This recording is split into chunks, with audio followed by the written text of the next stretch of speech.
नमस्कार, news night में आप सभी का स्वागत है। मैं हूं ऋतु वर्मा। रेलवे को लेकर सरकार का बड़ा फैसला, रेल लैंड लीज में बदलाव को कैबिनेट की मंजूरी मिल गई है। क्या है ये बदलाव, बताएंगे आपको। साथ ही 7वें ईस्टर्न इकोनॉमिक फोरम की बैठक की मुख्य बातें भी रहेंगी। इसी में दिल्ली में बीजेपी और आम आदमी पार्टी के बीच घमासान में आज क्या रहा खास। वहीं दूसरी तरफ कर्तव्य पथ के उद्घाटन के साथ ही कल इंडिया गेट की कैनोपी में स्थापित नेताजी सुभाष चंद्र बोस की प्रतिमा का करेंगे अनावरण प्रधानमंत्री नरेंद्र मोदी। क्या देश के अमृत काल में गुलामी के दौर की विरासत को खत्म कर नए भारत की ओर बढ़ रहा है भारत? होगी चर्चा विशेष मेहमानों से, लेकिन सबसे पहले अभी तक की हेडलाइंस।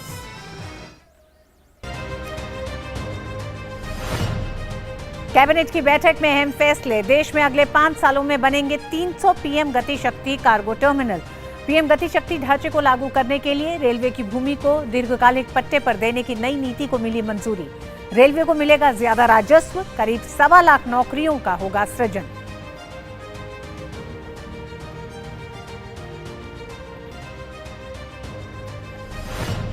देश में स्कूलों का कायाकल्प करने के लिए पीएम मोदी की ओर से शिक्षक दिवस पर घोषित पीएम श्री स्कूल को कैबिनेट ने दी मंजूरी। नई शिक्षा नीति के मुताबिक इन स्कूलों को किया जाएगा विकसित। 21वीं सदी की जरूरतों के मुताबिक रोजगार क्षमता बढ़ाने और स्किल से जोड़ने पर रहेगा जोर। 27,360 करोड़ रुपए की लागत से अगले 5 वर्षों में लागू होगी योजना।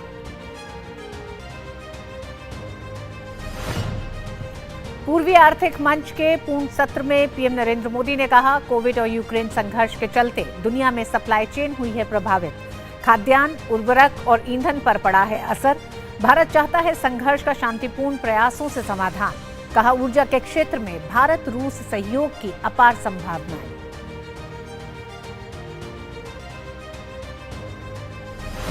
गुलामी के प्रतीकों से मुक्ति की पीएम की अपील बढ़ी आगे। दिल्ली में राजपथ की जगह अब होगा कर्तव्य पथ। एनडीएमसी ने दी नाम बदलने की मंजूरी।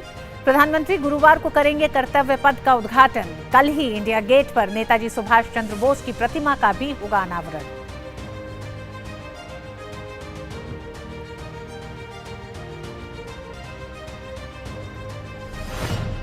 भ्रष्टाचार के खिलाफ देश में जंग जारी। राजनीतिक पार्टियों के नाम पर चंदा उगाही से जुड़े फर्जीवाड़े को अंजाम देने वालों के खिलाफ इनकम टैक्स विभाग ने 7 राज्यों में की छापेमारी। कोयला आवंटन घोटाले मामले में पश्चिम बंगाल में ममता सरकार के कानून मंत्री मलय घटक के ठिकानों पर छापे।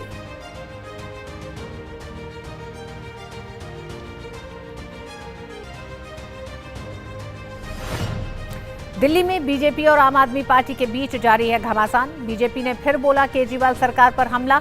कहा, स्टिंग पर नहीं दे सके कोई जवाब। दिल्ली को शराबी बनाने की हुई है कवायद। एलजी के दिए कानूनी नोटिस फाड़ने पर आप नेता संजय सिंह पर साधा निशाना।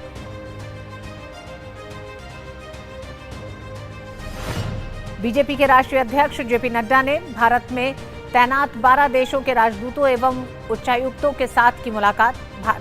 भाजपा को जानो कार्यक्रम के तहत दुनिया के विभिन्न देशों तक पहुंचाई जा रही है बीजेपी का इतिहास, संघर्ष, सफलता, विचारधारा और योगदान की जानकारी।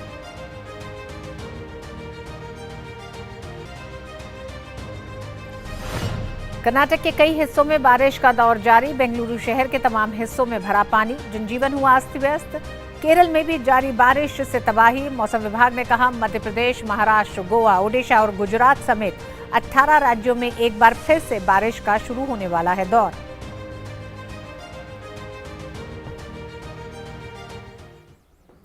सिर्फ 4 दिन पहले शिक्षक दिवस के अवसर पर प्रधानमंत्री ने देश में नई शिक्षा नीति के अनुरूप 21वीं सदी के लिए छात्रों को तैयार करने के लिए पीएम श्री योजना का ऐलान किया था।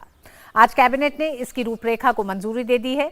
एक दूसरी महत्वाकांक्षी योजना पीएम गति शक्ति के तहत रेलवेज में बुनियादी ढांचे के विकास को बढ़ावा देने और निवेश आकर्षित करने के लिए नई लैंड लीजिंग पॉलिसी को भी कैबिनेट ने अपनी मंजूरी दी। बुधवार को ही कैबिनेट की बैठक में प्रधानमंत्री schools for rising India PM Shri योजना को मंजूरी दे दी गई है। इसके तहत साल 2022 से 27 तक यानी 5 सालों में करीब 27,360 करोड़ रुपए की लागत से 14,597 स्कूलों का विकास और उन्नयन किया जाएगा। पीएम मोदी ने शिक्षक दिवस के मौके पर ऐलान किया था कि देश भर में 14,500 से ज्यादा स्कूल्स को पीएम श्री योजना के तहत लाया जाएगा। ये स्कूल नई शिक्षा नीति के मुताबिक एक समान समावेशी वातावरण में उच्च गुणवत्तापूर्ण शिक्षा प्रदान करेंगे। 2022 से 2027 तक 5 साल के अंदर 27,360 करोड़ रुपया की लागत से 14,597 इतने स्कूल की गुणवत्ता बढ़ाने के लिए, नया नेतृत्व खड़ा करने के लिए एक का ब्लॉक में 2 स्कूल बन जाए। एनईपी ने पहली बार देश में बाल वाटिका की कल्पना यानी सरकारी स्कूलों में प्ले स्कूल की कल्पना लाया है। पीएम श्री स्कूल छात्र छात्राओं में 21वीं सदी के लिए जरूरी कौशल विकसित करने के साथ साथ उच्च गुणवत्ता की शिक्षा प्रदान करेंगे। इसके साथ ही पीएम श्री स्कूल अपने आसपास के स्कूलों को नेतृत्व भी देंगे। इन स्कूलों को ग्रीन स्कूल्स के तौर पर विकसित किया जाएगा। प्रमुख मानकों के आधार पर देश भर में हर ब्लॉक से 2 स्कूलों का चयन इस योजना के तहत किया जाना है। ये स्कूल विश्व की आवश्यकता को ध्यान में रखते हुए ग्रीन स्कूल की कल्पना से बनाई जाएगी। उसके कुछ फीचर्स भी रखा गया है। ये स्कूल टेक्नोलॉजी ड्रिवन होगा। ICT, digital lab, digital library, learning tools भी डिजिटली रहेगा। वोकेशनल एजुकेशन इस स्कूल में पढ़ाया जाएगा। एंटरप्रेन्योरशिप इस स्कूल की पढ़ाई का अंश रहेगा। इसके साथ ही कैबिनेट ने पीएम गति शक्ति फ्रेमवर्क को लागू करने के लिए रेलवे की लैंड लीज में संशोधन को मंजूरी दे दी है। इससे अगले 5 सालों में 300 से ज्यादा पीएम गति शक्ति टर्मिनल बनाने का रास्ता साफ हो गया है। इस फैसले से 1.25 लाख से ज्यादा रोजगार के अवसर भी पैदा होंगे। रेलवे की जमीनों के लैंड लीज में संशोधन से पीपीपी मोड पर स्कूल भवन और हॉस्पिटल्स बनाने के लिए जमीन का इस्तेमाल किया जा सकेगा। इसके लिए ₹1 प्रति वर्ग फुट का चार्ज लिया जाएगा। सोलर प्लांट्स बनाने के लिए भी कम कीमत पर जमीनें उपलब्ध कराई जा सकेंगी। लीज की लंबी अवधि से निवेश भी बढ़ने की उम्मीद है। अगले 5 वर्षों में 300 से ज़्यादा पीएम गति शक्ति कार्गो टर्मिनल्स विकसित किए जाएंगे। इस नीति से रेलवे की ज़मीन पर चाहे सोलर प्लांट्स लगाने हो, उसके लिए भी नॉमिनल लागत पर भूमि को उपलब्ध करवाया जाएगा। इस नीति के माध्यम से रेलवे की भूमि का उपयोग और सरल हो सकता है। इसके अलावा कैबिनेट ने कोच्चि मेट्रो रेल परियोजना के दूसरे चरण के लिए 1,957 करोड़ रुपए की योजना को मंजूरी दे दी है। इसके तहत 11.17 किलोमीटर लंबी और कुल 11 स्टेशन का निर्माण किया जाना है। शैलेंद्र मिश्र, डीडी न्यूज, दिल्ली। प्रधानमंत्री नरेंद्र मोदी ने 7वें ईस्टर्न इकोनॉमिक फोरम को वर्चुअल रूप से संबोधित किया। इस मौके पर प्रधानमंत्री ने कहा कि 2019 में भारत ने भारत की एक्ट फॉर ईस्ट नीति की घोषणा की थी। परिणाम स्वरूप रशियन फार ईस्ट के साथ विभिन्न क्षेत्रों में भारत का सहयोग बढ़ा है। रूस के व्लादिवोस्तोक शहर में आयोजित 7वें ईस्टर्न इकोनॉमिक फोरम में दुनिया के तमाम देशों के नेताओं से जब पीएम मोदी वर्चुअल रूप से जुड़े तो उन्होंने कहा कि 2015 में स्थापित किया गया यह फोरम आज रशियन फार ईस्ट के विकास के अंतर्राष्ट्रीय सहयोग का एक प्रमुख वैश्विक मंच बन गया है। पीएम ने याद किया कि 2019 में उन्होंने इस फोरम में हिस्सा लिया था और भारत की एक्ट फॉर ईस्ट नीति की घोषणा की थी। इस नीति के चलते रशियन फार ईस्ट के साथ विभिन्न क्षेत्रों में भारत का सहयोग बढ़ा है और यह नीति भारत और रूस की विशेष सामरिक रणनीति की एक प्रमुख स्तंभ बन गया है। चाहे हम इंटरनेशनल नॉर्थ साउथ कॉरिडोर की बात करें, चेन्नई व्लादिवोस्तोक मैरीटाइम कॉरिडोर की या नॉर्दर्न सी रूट की, भविष्य में कनेक्टिविटी हमारे संबंधों के विकास में महत्वपूर्ण भूमिका निभाएगी। भारत आर्कटिक विषयों पर रूस के साथ अपनी भागीदारी को मजबूत करने के लिए इच्छुक है। ऊर्जा के क्षेत्र में भी सहयोग की अपार संभावनाएं हैं। ऊर्जा के साथ साथ भारत में फार्मा और डायमंड्स के क्षेत्रों में भी रशियन फार ईस्ट के महत्वपूर्ण निवेश किए हैं। पीएम ने रूस यूक्रेन जंग का जिक्र किया और कहा कि आज के वैश्विक दुनिया में विश्व के किसी एक हिस्से की घटनाएं पूरे विश्व पर प्रभाव पैदा करती हैं। यूक्रेन संघर्ष और कोविड महामारी से ग्लोबल सप्लाई चेन्स पर बड़ा असर पड़ा है। फूड ग्रेन, फर्टिलाइजर और फ्यूल की कमी विकासशील देशों के लिए बड़ी चिंता के विषय है। यूक्रेन संघर्ष की शुरुआत से ही हमने डिप्लोमेसी और डायलॉग का मार्ग अपनाने की आवश्यकता पर जोर दिया है। हम इस संघर्ष को समाप्त करने के लिए सभी शांतिपूर्ण प्रयासों का समर्थन करते हैं। इस संबंध में हम अनाज और फर्टिलाइजर के सुरक्षित निर्यात संबंधित हाल की सहमति का स्वागत भी करते हैं।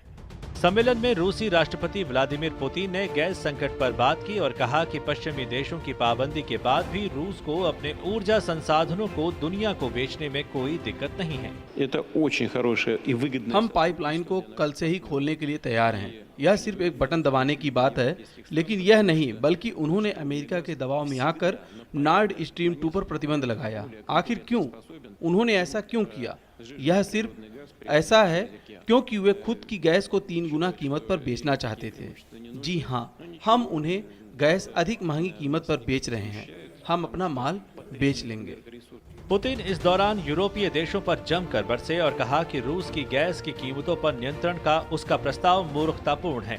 सम्मेलन में पीएम मोदी ने कहा कि रूस कुकिंग कोल की सप्लाई के माध्यम से भारतीय स्टील उद्योग के लिए एक महत्वपूर्ण भागीदार बन सकता है। जाहिर है रूस यूक्रेन जंग के बीच ये सम्मेलन काफी अहम है। Bureau report, DD news. और न्यूज नाइट में वक्त एक छोटे से ब्रेक का है। ब्रेक के बाद खबरें जारी रहेंगी। देखते रहिए DD news. An enchanting landscape, a myriad of adventures, an insight into spirituality, a glimpse of history. Experience the diversity. Ladakh Tourism. Discover yourself.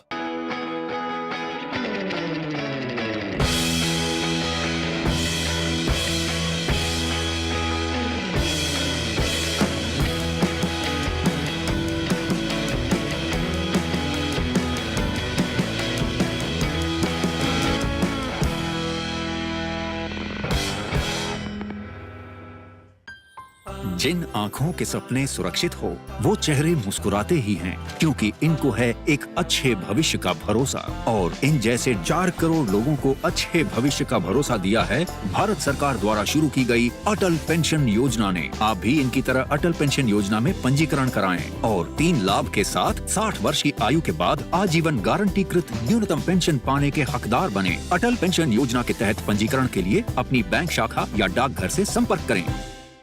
पेड़ लगाओ, पानी बचाओ, जनसंख्या को जनबाढ़ न बनाओ। IME Sahibabad, Ghaziabad, NCR। 27 years of excellence in higher education offers Radhika scholarship up to 50% of college fees.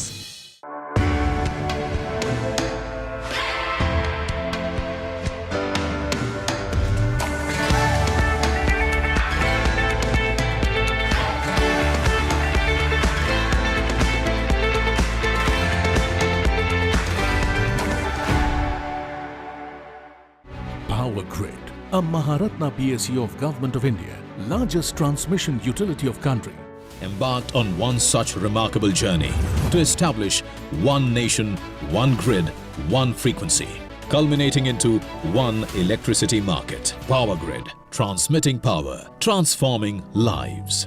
इन शहरी बस्तियों में अब राष्ट्रीय शहरी स्वास्थ्य मिशन हरियाणा के तहत शहरी प्राथमिक स्वास्थ्य केंद्रों के माध्यम से गर्भवती की जांच व सुरक्षित प्रसव की मुफ्त सुविधा उपलब्ध करवाई जाती है, ताकि आपकी ममता और खुशियां कायम रहें। तो याद रखिए, गर्भवती का नाम तुरंत दर्ज करवाएं, उसकी पूरी देखभाल करें और डिलीवरी अस्पताल में ही करवाएं। बधाई हो। राष्ट्रीय शहरी स्वास्थ्य मिशन हरियाणा, स्वस्थ बने जीवन, हर बस्ती, हर आंगन। उत्तर प्रदेश, राजस्थान और छत्तीसगढ़ में आयकर विभाग एक्शन मोड में है। आयकर विभाग ने 7 राज्यों में छापेमारी की है। बताया जा रहा है कि राजनीतिक फंडिंग को लेकर यह छापेमारी की गई है।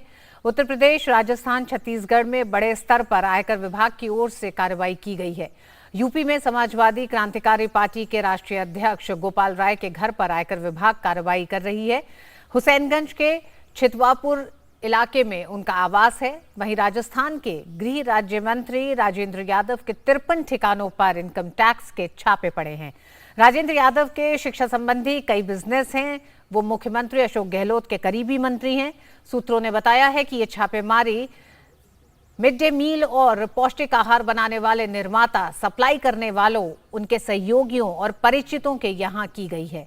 बताया जा रहा है कि सबसे ज्यादा 37 ठिकानों पर छापेमारी जयपुर और कोटपुतली में की गई है। दिल्ली में जनराज पार्टी के दफ्तर में इनकम टैक्स की छापेमारी हुई है। इस राजनीतिक पार्टी के नाम पर ब्लैक मनी को व्हाइट करने का है आरोप। पश्चिम बंगाल में पार्थ चैटर्जी के बाद ममता सरकार के एक और मंत्री मलय घटक केंद्रीय जांच एजेंसी के रडार पर आ गए हैं। कोयला घोटाले मामले में सीबीआई ने बड़ी कार्रवाई की है। पश्चिम बंगाल में 6 जगहों पर सीबीआई ने छापा मारा है। ममता सरकार में कानून मंत्री मलय घटक के साथ संबंधित अन्य 5 व्यक्तियों के ठिकानों पर भी सीबीआई ने छापेमारी की है। ये छापेमारी कोयला घोटाले को लेकर की गई है। सीबीआई की एक टीम ने आज मलय घटक के आसनसोल स्थित आवास पर छापेमारी की।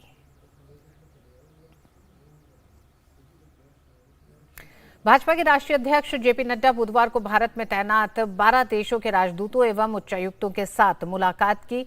भाजपा को जानो कार्यक्रम के तहत दुनिया के विभिन्न देशों तक उनके राजदूतों और उच्चायुक्तों के माध्यम से भाजपा के इतिहास, संघर्ष, सफलता, विचारधारा और योगदान के बारे में जानकारी पहुंचाने के अभियान की कड़ी में जेपी नड्डा पार्टी के बीजेपी मुख्यालय में 12 देशों के राजनयिकों, मिशनों के प्रमुख के साथ संवाद किया। उन्होंने भाजपा के संस्थापक दिवस के अवसर पर जेपी नड्डा ने भाजपा को जानो अभियान की शुरुआत की थी। कार्यक्रम में सरकार और पार्टी की नीति के बारे में विस्तार से चर्चा की गई। चर्चा के दौरान देश के लोगों की आकांक्षाओं को पूरा करने के लिए प्रधानमंत्री मोदी की कार्यशैली और सरकार की योजनाओं का जिक्र किया गया। जेपी नड्डा ने कहा कि एनडीए प्रशासन की कार्य संस्कृति के 5 स्तंभ रहे हैं, जिसमें पीपल फर्स्ट, एकता और विकास की राजनीति, समावेशी अर्थव्यवस्था, शासन में प्रतिमान, बदलाव और वसुदैव कुटुंबकम प्रमुख है। चर्चा के दौरान जेपी नड्डा ने कहा कि पिछले 8 वर्षों में भारतीय जनता पार्टी की सरकार प्रधानमंत्री नरेंद्र मोदी के नेतृत्व में सेवा, सुशासन और गरीबों के कल्याण के प्रति समर्पित रही है।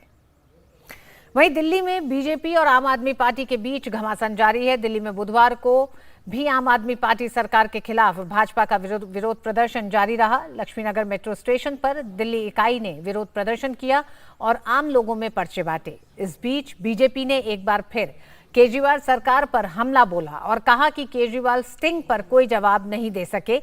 एलजी के दिए कानूनी नोटिस फाड़ने पर भी भारतीय जनता पार्टी ने आम आदमी पार्टी संजय सिंह पर हमला किया। शराब घोटाले को लेकर जिस प्रकार से अब एक स्टिंग आ गया है, उसके बाद तो किसी भी प्रश्न का जवाब दे नहीं सकते, क्योंकि अगर जवाब देते तो जिस दिन ये स्टिंग आई आरोपी नंबर 13 के पिता की, उस दिन कोई भी आम आदमी पार्टी का प्रवक्ता या कोई विधायक या कोई सांसद भारतीय जनता पार्टी के किसी भी प्रवक्ता से या सांसद से या विधायक से बहस करने को किसी चैनल पे बैठने को तैयार नहीं हुआ। कर्नाटक के कई हिस्सों में बारिश का दौर जारी है। बेंगलुरु शहर के तमाम हिस्सों में पानी भर गया है, जिससे जनजीवन अस्त व्यस्त हो गया है। केरल में भी भारी बारिश से तबाही मची है। इस बीच मौसम विभाग ने कहा है कि मध्य प्रदेश, महाराष्ट्र, गोवा, ओडिशा और गुजरात समेत 18 राज्यों में एक बार फिर से बारिश का दौर शुरू होने वाला है। ये नज़ारा है कर्नाटक के अलग अलग इलाकों का, जहां बारिश की वजह से हालात बेकाबू होते जा रहे हैं। बागलकोट जिले के गुलेदा गुड्डा शहर में बच्चों को स्कूल जाने के लिए जेसीबी से सड़क पार कराया जा रहा है, तो कहीं ऑफिस जाने के लिए ट्रैक्टर का प्रयोग किया जा रहा है। बारिश के बीच लबालब भरी सड़कें लोगों के लिए मुसीबत का सबब बनती दिखाई पड़ रही हैं। बारिश और जल जमाव की वजह से कई स्कूलों ने छुट्टी घोषित कर दी है और कुछ दिनों के लिए ऑनलाइन पढ़ाई की व्यवस्था की जा रही है, जबकि कई कंपनियों ने अपने कर्मचारियों को घर से ही काम करने की सलाह दी है। आउटर रिंग रोड और सरजापुर रोड के ज्यादातर इलाके जहां आईटी के अधिकतर कार्यालय हैं, वहां की सड़कें झील में तब्दील होती दिखाई दी, जिससे यातायात बुरी तरह प्रभावित हुआ। लोगों को अपने गंतव्यों तक पहुंचने के लिए ट्रैक्टर का सहारा लेते हुए देखा जा रहा है। We have to leave early in the morning. We are coming like most of the people are coming from 27 kilometers, 30 kilometers, and we have to leave home at 5:30, 6:30. Then only we are reaching here on time, just to make sure that we don't face the congestion which is there in the traffic right now. Bengaluru में करीब 90 साल बाद ऐसी बारिश हुई है जिसने लोगों के जनजीवन पर व्यापक असर डाला।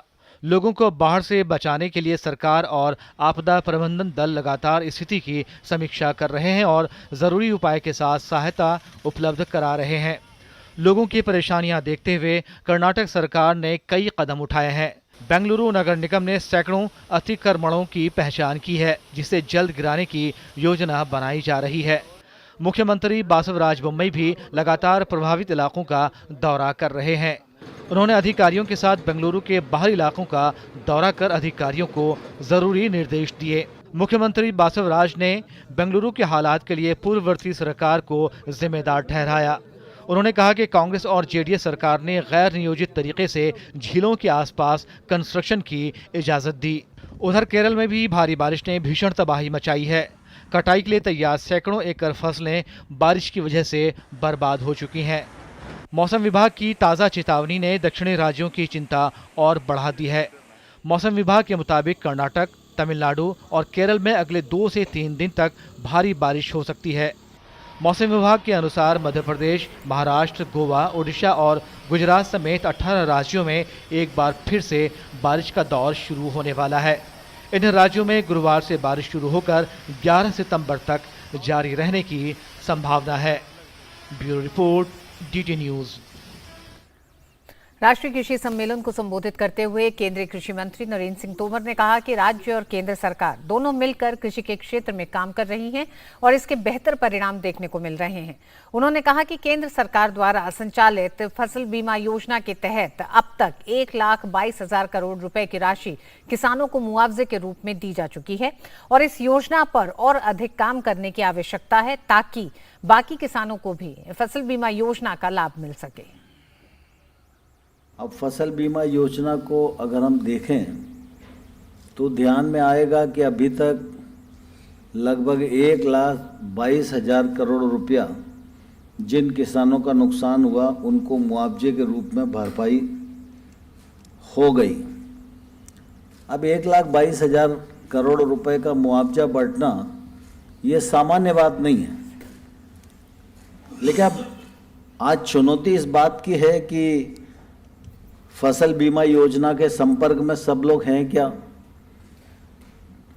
जो नहीं हैं वो आ सकते हैं क्या, और जो किसान फसल बीमा योजना के अंतर्गत कवर नहीं हैं उन तक बीमा योजना की पहुंच कैसे बन सकती है।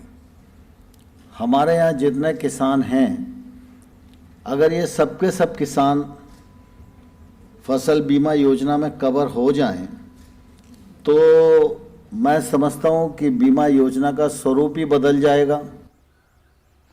और न्यूज नाइट में खबरें अभी और भी हैं। वक्त एक छोटे से ब्रेक का है। ब्रेक के बाद देखते रहिए DD news. An enchanting landscape, a myriad of adventures, an insight into spirituality, a glimpse of history.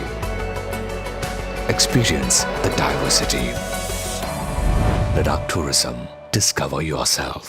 अब देश बड़े संकल्प लेकर के ही चलेगा और वो बड़ा संकल्प है विकसित भारत। प्रधानमंत्री जी का ये विजन अमृत काल में है। हर देशवासी का संकल्प जिसको गति दे रहा है आपके द्वारा दिए गए एडवांस टैक्स का एक रुपया। तो आइए विकास के इस लक्ष्य की ओर कदम बढ़ाएं और समय पर अपना एडवांस टैक्स जमा कर प्रगति की गति बढ़ाएं। याद रखिए, वित्तीय वर्ष 2022-23 के लिए एडवांस टैक्स की दूसरी किस्त का 15 सितंबर 2022 तक अवश्य भुगतान करें। कॉर्पोरेट्स, अन्य संस्थाएं, सैलरीड एम्प्लॉइज या फिर वे व्यक्ति जिनकी TDS TCS कटने के बाद भी कर देयता 10,000 रुपए या उससे अधिक है, उनके लिए एडवांस टैक्स देना आवश्यक है। प्रत्येक आयकर दाता एक राष्ट्र निर्माता। ISI। मम्मा ISI। नो बेटा, हॉट है, पापा को लेट हो जाएगा। पापा ISI। गेट रेडी बेटा। मम्मी, हमारे घर में सभी प्रोडक्ट्स पर ISI का निशान क्यों है? ISI मार्क का मतलब है विश्वसनीय, बेहतरीन क्वालिटी, ताकि हम सब सुरक्षित रहें। ISI मार्क जैसे पापा से है देश सुरक्षित, ISI मार्क से हम सब सुरक्षित। हमारा देश भारत आजादी का अमृत महोत्सव मना रहा है। आइए हम भी इस महोत्सव में भाग लें।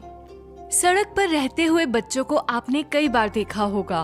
कोई बच्चा दिव्यांग होता है, कोई बाल मजदूर, तो कोई परिवार से पिछड़ा हुआ। जब भी हम ऐसे किसी बच्चे को सड़क पर देखें, तो ये हम सभी का देश के प्रति कर्तव्य है कि हम NCPCR के सिटीजन पोर्टल पर सूचना दें। मैं एक अध्यापिका हूँ। हमने कोविड-19 जैसी कठिन परिस्थितियों में भी बच्चों तक ऑनलाइन शिक्षा पहुंचाई है, पर सड़क पर रह रहे बच्चे इस शिक्षा से आज भी वंचित हैं। इन बच्चों की मदद हमें व्यक्तिगत क्षमता में करनी चाहिए। अपनी सेवाएं देने के लिए आप NCPCR के बाल स्वराज पोर्टल पर जाकर खुद को व्यक्तिगत सेवाओं के लिए, जैसे शिक्षा देने की सेवा, मेडिकल सेवा, लीगल सेवा आदि प्रदान करने के लिए रजिस्टर करें। जिन आँखों के सपने सुरक्षित हो, वो चेहरे मुस्कुराते ही हैं, क्योंकि इनको है एक अच्छे भविष्य का भरोसा। और इन जैसे 4 करोड़ लोगों को अच्छे भविष्य का भरोसा दिया है भारत सरकार द्वारा शुरू की गई अटल पेंशन योजना ने। आप भी इनकी तरह अटल पेंशन योजना में पंजीकरण कराएं और 3 लाभ के साथ 60 वर्ष की आयु के बाद आजीवन गारंटीकृत न्यूनतम पेंशन पाने के हकदार बने। अटल पेंशन योजना के तहत पंजीकरण के लिए अपनी बैंक शाखा या डाकघर से संपर्क करें।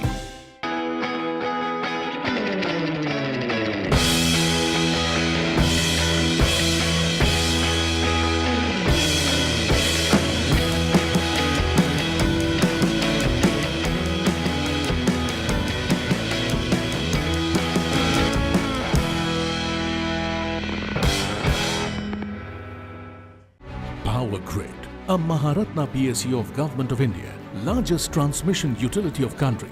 Embarked on one such remarkable journey to establish one nation, one grid, one frequency, culminating into one electricity market. Power Grid, transmitting power, transforming lives. An enchanting landscape, a myriad of adventures, an insight into spirituality, a glimpse of history. Experience the diversity. Ladakh Tourism. Discover yourself. Delhi का राजपथ अब कहलाएगा कर्तव्य पथ। NDMC की बैठक में प्रस्ताव हुआ पास। 8 तारीख की शाम को प्रधानमंत्री नरेंद्र मोदी इंडिया गेट की खाली कैनोपी पर नेताजी सुभाष चंद्र बोस की प्रतिमा का अनावरण करेंगे। मूर्ति के इंतजार में, जहां इस साल की शुरुआत में पराक्रम दिवस यानी 23 जनवरी पर नेताजी की होलोग्राम प्रतिमा का अनावरण किया गया था। हमारे उन नेताजी की भव्य प्रतिमा आज डिजिटल स्वरूप में इंडिया गेट के समीप स्थापित हो रही है। जल्द ही इस होलोग्राम प्रतिमा के स्थान पर ग्रेनाइट की विशाल प्रतिमा भी लगेगी।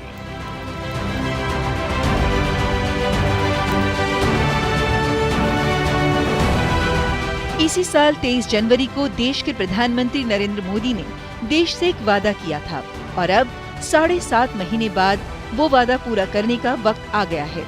ये तस्वीरें हैं इसी साल 23 जनवरी की, जब प्रधानमंत्री मोदी ने दिल्ली के इंडिया गेट से नेताजी सुभाष चंद्र बोस की होलोग्राम प्रतिमा का अनावरण किया था। उस समय पीएम मोदी ने कहा था कि जल्द ही इस होलोग्राम प्रतिमा के स्थान पर ग्रेनाइट की विशाल प्रतिमा भी लगेगी। प्रधानमंत्री अब वो वादा पूरा करने जा रहे हैं और गुरुवार 8 तारीख को वो खुद इंडिया गेट पर नेताजी की प्रतिमा का अनावरण करेंगे। देश के अमृतकाल के इस सफर में गुलामी की विरासत को आगे बढ़ाते हुए तमाम जो वो चिन्ह, वो जो तस्वीरें, वो नाम थे, उन्हें पीछे छोड़ते हुए एक नए भारत के संकल्प के साथ देश आगे बढ़ रहा है।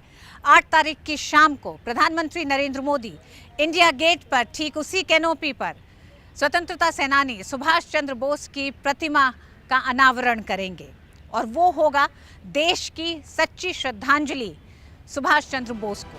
पीएम की घोषणा के बाद संस्कृति मंत्रालय ने मूर्ति के निर्माण पर काम शुरू किया।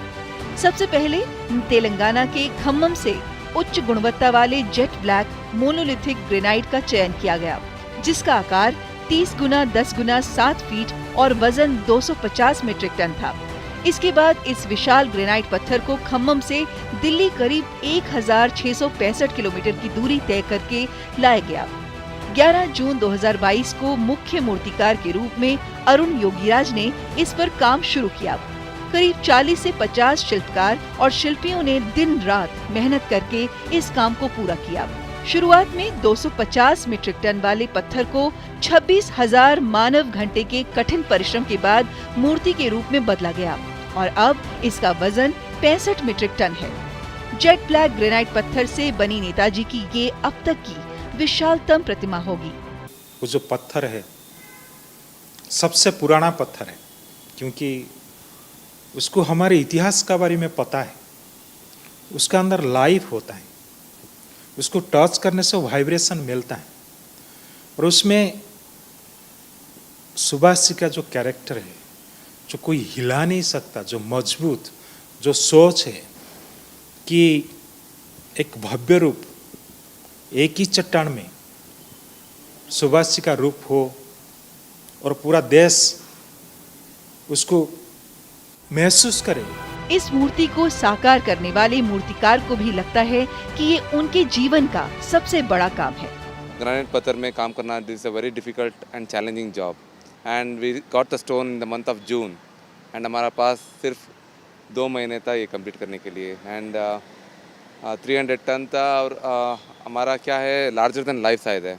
बहुत ही चैलेंजिंग था, रखने वाला जगह भी बहुत इम्पोर्टेंट है। हमारा नेताजी हमारा हीरो रहा, हमारा हर वक्त हम उसके बारे में सोचते रहा, सो दैट काम करने के वक्त हमारा उस प्यार, हमारा इमोशन पूरा डाल के हम काम किया है एंड ये कह सकते हैं 100% हैंडमेड है। पीएम मोदी ने इस साल 15 अगस्त को देशवासियों से पंच प्रण की बात कही थी। ये कदम उसी में से एक की तर्ज पर है, यानी औपनिवेशिक मानसिकता का कोई भी निशान मिटाए। नेताजी की ये मूर्ति उसी संकल्प की ओर एक कदम है। ये प्रतिमा ठीक उसी जगह पर लगेगी जहां लाल संगमरमर की छतरी के नीचे सम्राट जॉर्ज पंचम की प्रतिमा हुआ करती थी। ब्रिटेन के सम्राट जॉर्ज पंचम की वह मूर्ति 1968 तक इंडिया गेट पर लगी रही थी। बाद में उसे वहां से हटाया गया। जिस जगह पर नेताजी की प्रतिमा लगेगी उसके आसपास ही नेताजी सुभाष चंद्र बोस के जीवन की उकेरती हाथ से बनी तस्वीरें भी प्रदर्शित की गई। सुभाष चंद्र बोस की प्रतिमा लगाने का ये कदम आजादी की अग्निशिखा के सबसे बड़े परवाने, स्वतंत्रता संग्राम के महानायक, मां भारती के वीर सपूत, दृढ़ प्रतिज्ञ और हौसलों के प्रतिमूर्ति नेताजी सुभाष चंद्र बोस की देश की ओर से सच्ची श्रद्धांजलि है। यही नहीं, अब इस ऐतिहासिक राजपथ का नाम भी बदलकर कर्तव्य पथ कर दिया गया है। नई दिल्ली नगरपालिका परिषद ने ऐतिहासिक राजपथ का नाम बदलकर कर्तव्य पथ करने का फैसला किया है।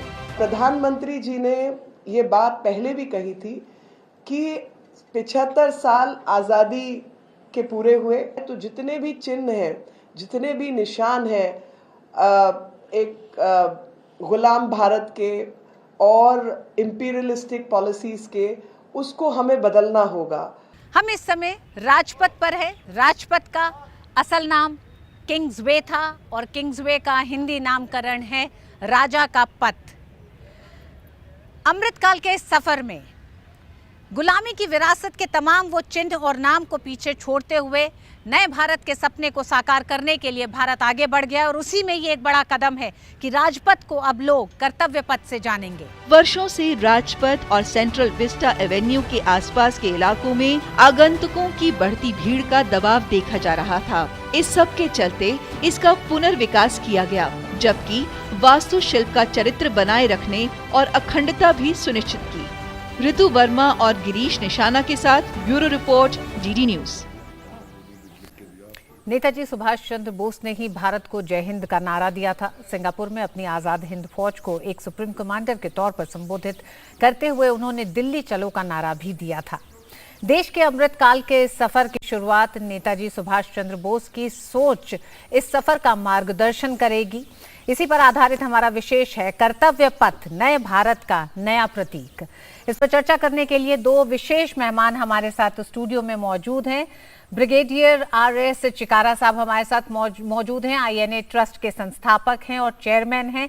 और हम बता दें कि अपनी उम्र को देखते हुए चिकारा साहब बहुत ज़्यादा स्टूडियोज में जाते नहीं हैं, लेकिन ये तैयार हुए डीडी न्यूज़ के स्टूडियो तक आने के लिए। बहुत बहुत शुक्रिया चिकारा साहब आपका। हमारे साथ प्रोफेसर कपिल कुमार हैं, इतिहासकार हैं। प्रोफेसर साहब आपका बहुत बहुत धन्यवाद स्टूडियो में मौजूद होने का। सुभाष चंद्र बोस पर विस्तार शोध, कई किताबें और कई ऐसे प्रयासों को मूर्त रूप दिया है प्रोफेसर कपिल कुमार में, जो आज देश के सामने साफ दिखाई देता है। अब प्रोफेसर साहब आप ही से शुरू भी करना चाहेंगे, और जिस तरह से आज कर्तव्य पथ का नाम बदला गया है, औपनिवेशिक मानसिकता को पीछे छोड़ने की बात 15 अगस्त को प्रधानमंत्री नरेंद्र मोदी ने हालांकि 5 प्रण दिए, उनमें से एक ये, क्या आपको लगता है उस दिशा में ये बड़ा कदम? ये एक बड़ा कदम है, और इससे पहले मैं आगे इसका जवाब दूं, मैं एक लाइन बोलना चाहता हूं। जी कहिए। आजाद हिंद फौज का एक बहुत ही महत्वपूर्ण गाना था, सुभाष जी सुभाष जी सुभाष जी आ गए, वो जान हिंद आ गए, है नाज जिस पे देश को, वो शान हिंद आ गए। आज ये मूर्ति वहां पे लगना और राजपथ का नाम बदल के कर्तव्य पथ होना, ये एक बहुत महत्वपूर्ण बात है। और इसलिए महत्वपूर्ण बात है कि नेताजी का नाम कर्तव्य के साथ बहुत बड़े तरीके से जुड़ा हुआ है। सिंगापुर में जाके जी आप समझिए, उन सारे देशों में, Cambodia, Vietnam, Indonesia, Burma, Thailand, Japan, चीन, सारे भारतीयों को एकजुट करके उनको उनका कर्तव्य बताना कि तुम्हारा पहला कर्तव्य है देश को अंग्रेजों की बेड़ियों से मुक्त कराना। और उसके बाद आगे उस कर्तव्य की उन्होंने व्याख्या की। वो कहते हैं मेरा पहला कर्तव्य देश को आजाद कराना है, और दूसरा कर्तव्य होगा कि जो आजादी हमें मिल जाएगी, उस आजादी को बनाए रखने के लिए अगर मुझे अपने एक एक खून का कतरा भी देना पड़ा, तो ये मेरा कर्तव्य होगा। और ये तक कहा साथ साथ कि आजाद हिंद फौज जो बनाई जा रही है, इसका कर्तव्य केवल देश को आजाद कराना ही नहीं है, बल्कि आजादी के बाद यही आजाद हिंद फौज इतनी सशक्त बने कि कोई दुनिया के सारे देश भी अगर इकट्ठे हो जाए तो भारत की तरफ उंगली ना उठा सके। चिकारा साहब, आजादी के बाद का भी एक पूरा संकल्प नेताजी सुभाष चंद्र बोस के सामने था, उन्होंने लोगों के सामने भी रखा। क्या आपको लगता है कि 2014 में मोदी सरकार के आने के बाद से, चाहे हम सुभाष चंद्र बोस से जुड़े तमाम पेपर्स के डीक्लासिफिकेशन की बात करें, और वहां से उस सिलसिले को शुरू करते करते अगर हम पहुंचे 8 तारीख की शाम, यानी कल की शाम, जब प्रधानमंत्री नरेंद्र मोदी इंडिया गेट की उस कैनोपी पर नेताजी सुभाष चंद्र बोस की उस प्रतिमा का अनावरण करेंगे, और इस कर्तव्य पथ को एक तरह से उनकी पूरी उस सोच के साथ एक बार फिर अमृतकाल में एक नई शुरुआत भारत की होने जा रही है। अभी तक के सफर से लेकर यहां से आपको क्या लगता है कि नेताजी सुभाष चंद्र बोस के संकल्पों को पूरा करने में अभी क्या कुछ किया जाना है? देखिए, बहुत अच्छी बात है ये जो हो रही है। कर्तव्य पथ जो रख दिया नाम, उसमें सोचने वाली बात ये है कि जब ये अंग्रेज़ों के नामों को बदल करके राजपथ और जनपथ 2 बनाए गए, तो राजपथ का मतलब क्या है? जब हम एक डेमोक्रेसी हैं तो उसमें राजा और प्रजा के बीच में जो संबंध होता है वो कर्तव्य पर निर्धारित होता है, और इसी कर्तव्य को आगे लेकर के सरकार चले, इसी कर्तव्य को अपने देश के प्रति जो कर्तव्य है उसको लेकर के लोग चलें देश के, तभी आगे का जो हमारा सफ़र है वो बिल्कुल कामयाब रहेगा। जी चिकारा साहब, सुभाष चंद्र बोस को इतिहास में जो जगह नहीं मिली, उस जगह के लिए INA ट्रस्ट एक लंबे समय से प्रयास कर रहा था। आज किस तरह की संतुष्टि आपको लगती है? INA ट्रस्ट ने 2003 में काम करना शुरू किया, पब्लिक में, विलेजेस में, आम लोगों में, और 2006 से दिल्ली में बड़े बड़े लोगों में काम करना शुरू किया। एक बड़ा सशक्त संगठन उभरा, लेकिन कमी क्या थी कि कांग्रेस की जो सरकार थी वो हमें नेताजी के खिलाफ तो कुछ नहीं कह पाती थी, लेकिन उनके लिए कुछ करती नहीं थी। जब 2012 में मुझे अवसर मिला गुजरात जाकर के प्रधानमंत्री श्री नरेंद्र भाई मोदी से मिलने का, तो उन्होंने एक वायदा किया कि भाई अगर मेरा कभी बस चला तो मैं अवश्य नेताजी के नाम को सामने लाऊंगा।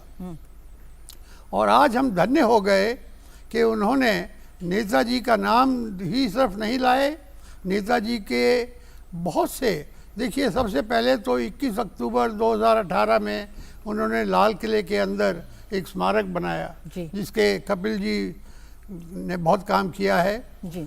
और अब जो है ये लाल किले के बाद इंडिया गेट पर नेताजी का आना, उनकी बेटी से मैं बात कर रहा था कल जर्मनी में, तो उनका ये कहना है कि मैं मिस करूंगी इस फंक्शन को, लेकिन मैं इस मूर्ति को देखने और नमस्कार करने के लिए जल्दी से जल्दी आऊंगी। तो मैं समझता हूं कि हम तो धन्य हो गए। जी प्रोफेसर साहब, इतिहास के साथ छेड़छाड़, इतिहास में जो सरकारों ने जो गलतियां की हैं, क्या आपको लगता है कि वो भारत के साथ बहुत बड़ा अन्याय किया है, भारत के उस विकास के रोड मैप के साथ अन्याय किया है? देखिए, मैं आपको बताऊं सबसे पहले कि नेताजी के ही इतिहास को किस तरीके से दबाया गया, छुपाया गया, झुटलाया गया। और एक दो उदाहरण आपको देता हूं जी। जब आजाद हिंद फौज बर्मा की तरफ से जापानी सेना के साथ मिलकर भारत की तरफ चली, तो इन्होंने तो ये कह दिया यहाँ पे कि वो तोजो का कुत्ता है, जापानी हिटलर का वो हो गया है। उस समय नेताजी का एक समझौता हुआ था जापानियों के साथ कि जितने इलाकों को देश के आजाद कराया जाएगा अंग्रेजों से, वहां पे कहीं जापानी झंडा नहीं लगेगा, वहां सिर्फ तिरंगा लगेगा। उन इलाकों का जो प्रशासन है वो जापानी नहीं करेंगे। वो नेताजी ने जो दूसरी नौकरशाही, अपनी राष्ट्रवादी नौकरशाही बनाई थी आजाद हिंद दल की, उन्हें प्रशिक्षण भी दिए थे, वो लोग करेंगे। ये एक इतना महत्वपूर्ण तथ्य था इतिहास का जिसको दबाया गया। दूसरा मैं आपको बताता हूं, आज भी हमारे देश में लोग याद करवाते हैं, किताबों में पढ़ाते हैं कि वो प्रथम विश्व युद्ध में आयरन क्रॉस मिला था अंग्रेजों की तरफ से, विक्टोरिया क्रॉस मिला था। नेताजी ने सबसे पहले 26 जनवरी 1944 के दिन रास बिहारी बोस जी को first order of Azad Hind सरकार से सम्मानित किया। बहुत बड़े क्रांतिकारी थे आजाद हिंद फौज बनवाने में, सब करने में। उसके बाद नेताजी ने अपने वीर बहादुरों के लिए तगमाए शत्रुनाश, तगमाए हिंद, तगमाए बहादुरी, इस तरीके के मेडल बनाए। जैसे आज हम परमवीर चक्र देते हैं, महावीर चक्र देते हैं। 91 लोगों के हम पे नाम मौजूद हैं जिनको उनकी बहादुरी के लिए ये मेडल दिए गए। उनमें से 64 की तो वीरता की कहानियां भी मौजूद हैं, और अभी शायद और रिसर्च हो तो नाम और भी आ जाए, लेकिन हिंदुस्तान की किसी इतिहास की किताब में उनमें से एक वीर का नाम भी जो है वो नहीं लिखा गया। ये नहीं कहा गया कि किसी को एक मेडल भी दिया गया। नेताजी के ऊपर जब वो काबुल से जा रहे थे तो चर्चिल ने उनके कत्ल के ऑर्डर दिए, और इस्तांबुल में और कैरो में जो इनके MI5 के एजेंट थे उनको बकायदा ऑर्डर गए कि इनको कत्ल करने की प्लान तैयार करो। ये बहुत डेमोक्रेसी करते हैं ना, इसको छुपा के रखा गया। आज तक लोगों को किसी किताब में यह नहीं लिखा गया कि नेताजी कांग्रेस के इतिहास में 1885 से लेकर और 1947 तक अकेले ऐसे व्यक्ति थे जो कांग्रेस के अध्यक्ष का पद चुनाव जीत करके आए थे। और के.एम. मुंशी जो कांग्रेस के ही नेता थे, उन्होंने अपनी किताब में लिखा, अब तो समझ में आ गया ना कि त्रिपुरी में नेताजी को क्यों उनको ये कहा गया कि हमारी हार है, उनको बस इस्तीफा लिया गया। के.एम. मुंशी और फिर राजमोहन गांधी भी इसे कोट करते हैं, तो मेरे शब्द नहीं है ये। वो लिखते हैं कि वाइस रॉय ने एक IB की फाइल भेजी के.एम. मुंशी मेरे पास, ये जानते हुए कि मेरे गांधी जी से क्या संबंध है। जी। और उसमें लिखा हुआ था कि नेताजी जो हैं वो बाहर के क्रांतिकारियों से, जापान से, उनसे बातचीत कर रहे हैं देश की आज़ादी के लिए। और मुझसे कहा गया ये फाइल मैं गांधी जी को दिखा दूँ। वो फाइल दिखा दी गई और गांधी जी बड़े परेशान हुए और फिर वो फाइल वाइसरॉय को भेज दी गई और फिर नेताजी पे त्रिपुरी का एक्शन होता है। और रानी झांसी रेजिमेंट जो बनाई है, देखिए दुनिया के अंदर क्या विजन था कि एक मॉडर्न आर्मी खड़ी करना। उन्होंने कहा था कि मैं नहीं चाहता कि भारत की स्त्रियां जो हैं वो जौहर व्रत करें, मैं चाहता हूं कि भारत की महिलाएं हाथ में तलवार लेकर के अपनी स्वतंत्रता और उसके लिए लड़े।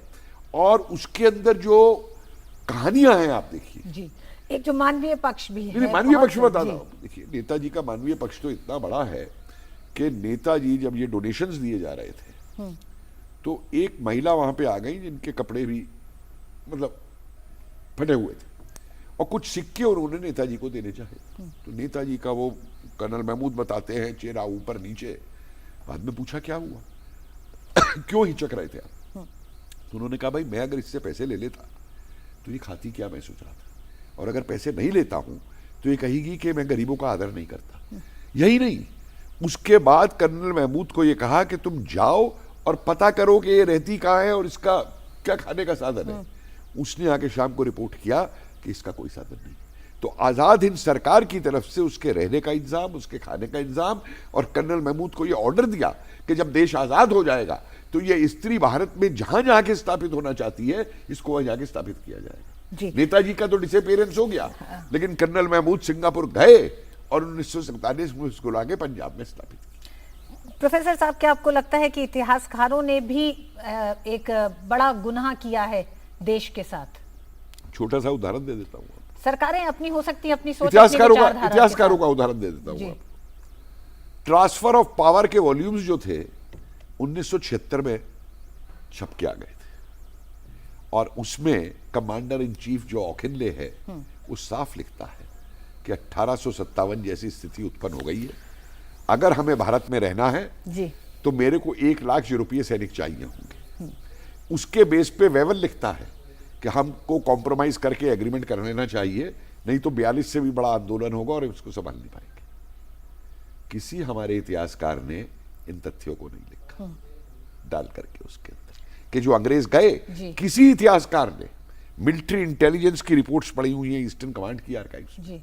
उस समय देश में देखिए क्या माहौल है। नीलगंज जो भारत में सबसे बड़ा नरसंहार अंग्रेजों ने किया, कलकत्ता से 20 मील दूर नीलगंज है, वहां पे कैंप बनाया गया था आजाद हिंद फौज के लोगों को, वो प्रिजनर ऑफ वॉर बना के रखा गया था।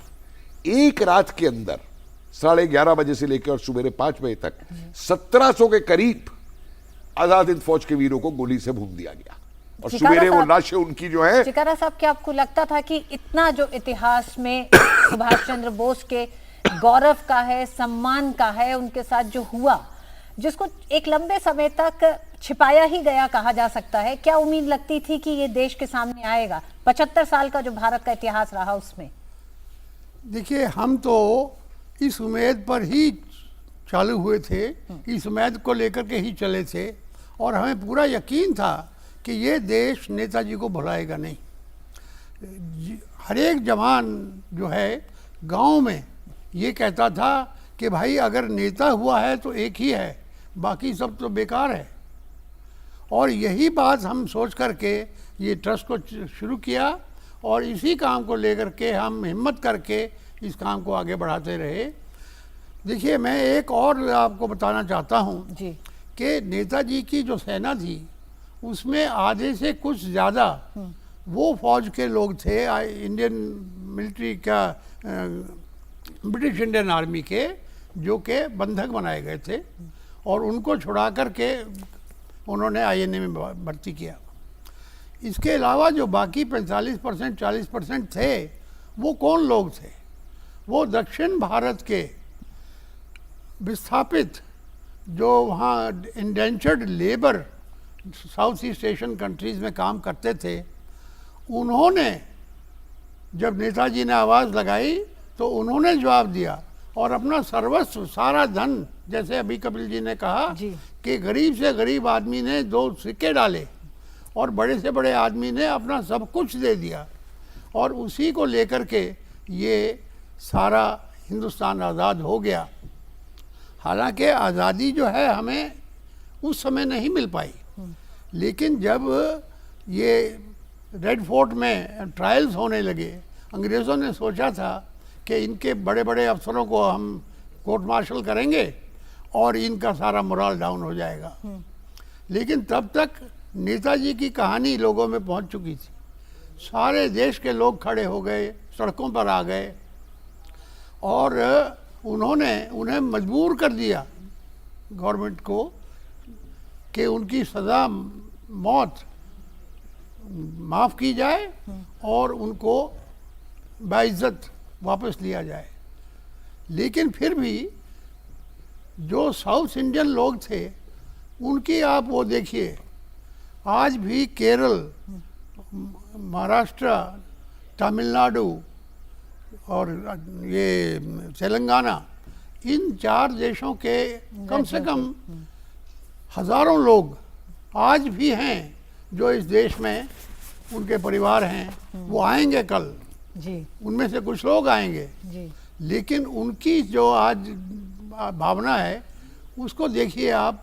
हम तो क्या है, हमने तो बाद में थोड़ा बोल चाल के ही कोशिश की है ना। जी, जी। उन्होंने अपना जीवन दिया है, उन्होंने अपना सर्वस्व दिया है और आज वो भी धन्य होंगे ये देख करके कि नेताजी का जो ये है स्टैचू, ये खोया इंडिया सम्मान गेट एक पर तरह से जिन्हें बुलाने की कोशिश हाँ जी। की गई, बिल्कुल भारत- बुलाने की कोशिश की गई जी। भारत द्वारा सत्ताओं पे बैठे लोगों ने, जनता ने उन्हें नहीं बुलाया है। जनता ने कभी नहीं बुलाया और सत्ता वालों ने जानबूझ करके बुलाया। जी मैं 2-3 प्रोफेसर साहब। तथ्य आपको दे दूं। जी प्रोफेसर साहब। ये जो बात बताई ब्रिगेडियर चिकारा साहब ने कि वो जो मजदूर थे 6 महीने में उन मजदूरों से बटा के एक रेजिमेंट खड़ी कर दी और इस रेजिमेंट ने इम्फाल की लड़ाई लड़ी है। रेड हिल की बहुत फेमस लड़ाई है और आज भी उन्होंने चेन्नई में रेड हिल कॉलोनी बनाई हुई है।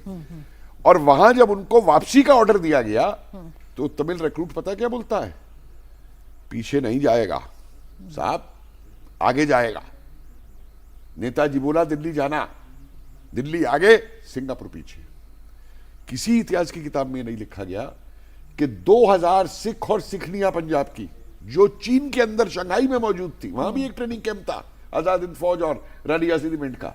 जब बर्मा में टोटल मोबिलाइजेशन की कॉल हुई तो 2000 वहां से चल करके चीन से जो है शंघाई से बर्मा तक। प्रोफेसर साहब बहुत संक्षेप में मकसद क्या रहा जिस मकसद को आज धता बता देती है ये सरकार, जब एक के बाद एक तमाम उन स्मारकों को, उन चीजों को जीवंत कर रही है मौजूदा सरकार, जो नेताजी सुभाष चंद्र बोस तक सिर्फ सीमित नहीं है, वो देश में एक नई ऊर्जा पैदा कर रही है।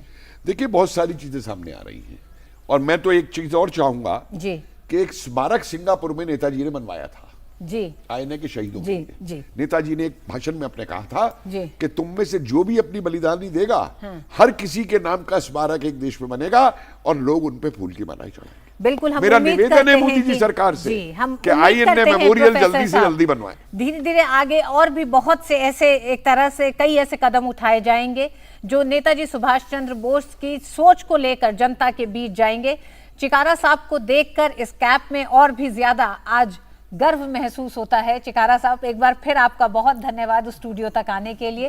प्रोफेसर कपिल कुमार आपका भी बहुत बहुत धन्यवाद इस पूरे सब्जेक्ट पे विस्तार से उन तमाम बातों को देश के सामने रखने के लिए जो शायद आज की युवा पीढ़ी को नहीं पता है क्योंकि इतिहास में उन्हें दर्ज ही नहीं किया गया था।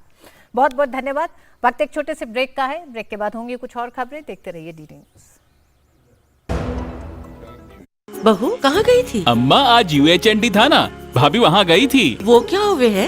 इस दिन ANM बहन जी स्वास्थ्य संबंधी बातचीत करवाती हैं। वो बातचीत करें किस बात पे? अब जैसे संतुलित भोजन और साफ सफाई है, अस्पताल में सुरक्षित डिलीवरी है, बच्चों के टीके, एनीमिया से बचाव और तो और बुजुर्गों की सेहत की देखभाल की बातें हैं। महीने में एक बार होता है ये अर्बन हेल्थ न्यूट्रिशन डे। राष्ट्रीय शहरी स्वास्थ्य मिशन हरियाणा, स्वस्थ बने जीवन, हर बस्ती हर आंगन। An enchanting landscape, a myriad of adventures, an insight into spirituality, a glimpse of history. Experience the diversity. Ladakh Tourism. Discover yourself. ISI mamma ISI। No बेटा, hot है, पापा को लेट हो जाएगा। पापा ISI। गेट रेडी बेटा। Mummy, हमारे घर में सभी प्रोडक्ट्स पर ISI का निशान क्यों है? ISI मार्क का मतलब है विश्वसनीय बेहतरीन क्वालिटी, ताकि हम सब सुरक्षित रहें। ISI मार्क जैसे पापा से है देश सुरक्षित, ISI मार्क से हम सब सुरक्षित।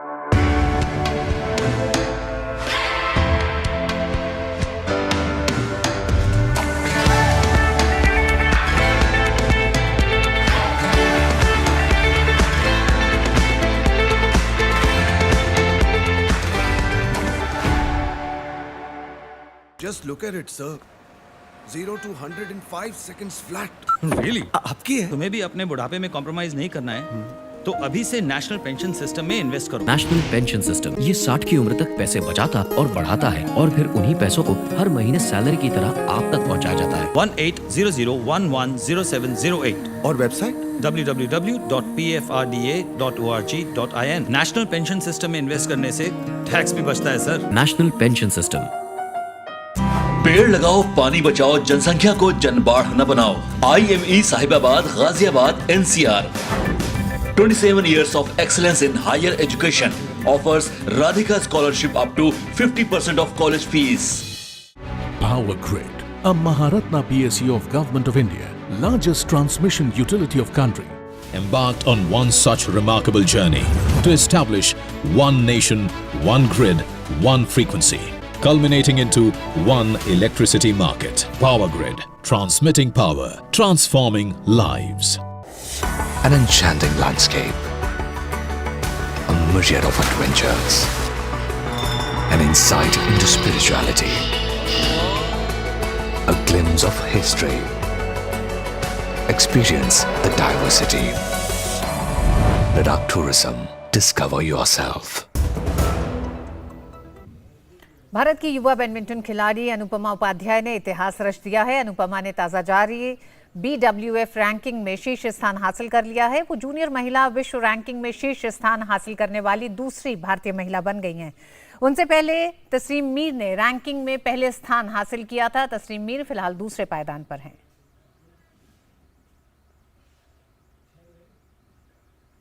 और इसी के साथ न्यूज़ नाइट में आज बस इतना ही। DT न्यूज़ पे खबरें जारी रहेंगी। मुझे दीजिए अनुमति। नमस्कार।